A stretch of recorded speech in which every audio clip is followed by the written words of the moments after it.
Tuhan, aku mengenal Engkau. Aku pernah makan dan minum bersama dengan Engkau. Aku pernah ikut pengajaran-Mu. Tuhan, aku sudah berkhotbah demi nama-Mu, melakukan banyak mujizat demi nama-Mu, mengusir setan demi nama-Mu. Apakah itu tidak cukup, Tuhan? Tuhan bilang, "Hanyalah kamu semua pembuat kejahatan di hadapanku." Ini orang jahat berjubah agama.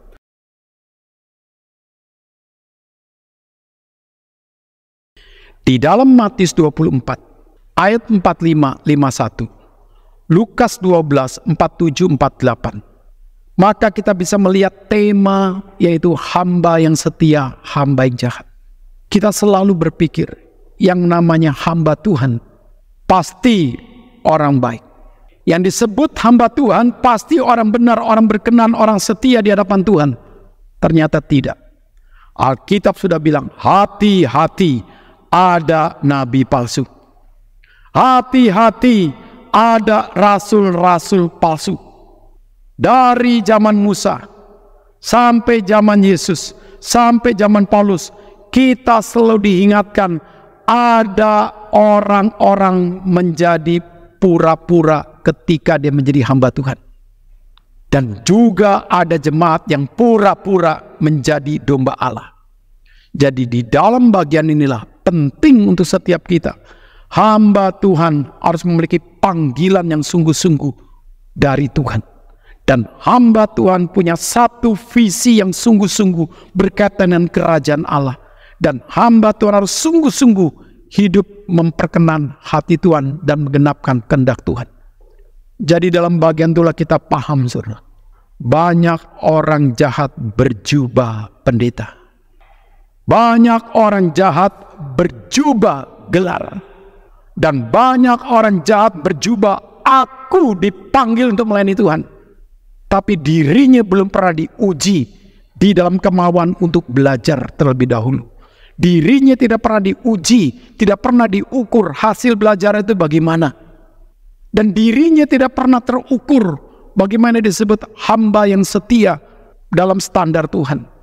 Dia hanya memanfaatkan Tuhan untuk kekayaan diri. Dia hanya memanfaatkan Tuhan untuk kepopuleran diri.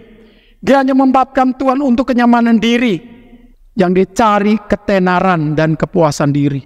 Hati-hati. Makanya Yesus bilang hati-hati, ada rasul-rasul palsu, nabi-nabi palsu.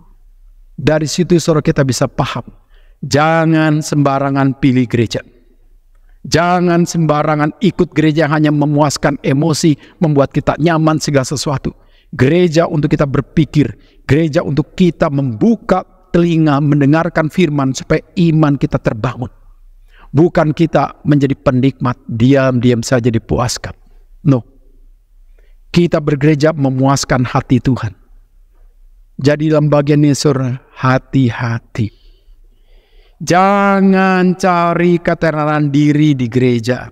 Jangan cari kepuasan diri di gereja. Jangan memanfaatkan kelebihan kita, akhirnya kemuliaan Tuhan tidak nampak. Yang nampak kemuliaan diri kita. Jadi dalam bagian itulah kita paham, saudara. Kenapa Alkitab mengatakan ada orang jahat berjubah agama.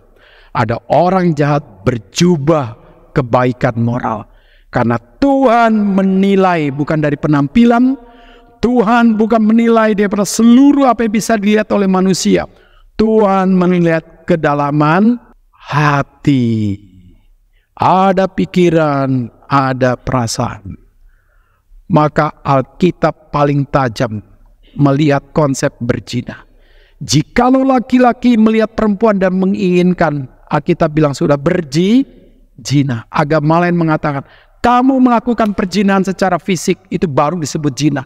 Tapi kalau kamu lihat fantasi, apa-apa itu belum zina. Tapi Alkitab bilang, kamu berpikir saja sudah zina. Itu berarti dosa sudah dimulai dari pikiran dan perasaan. Itu langsung membuat kita takut akan Tuhan. Dan jangan bermain-main dengan dosa.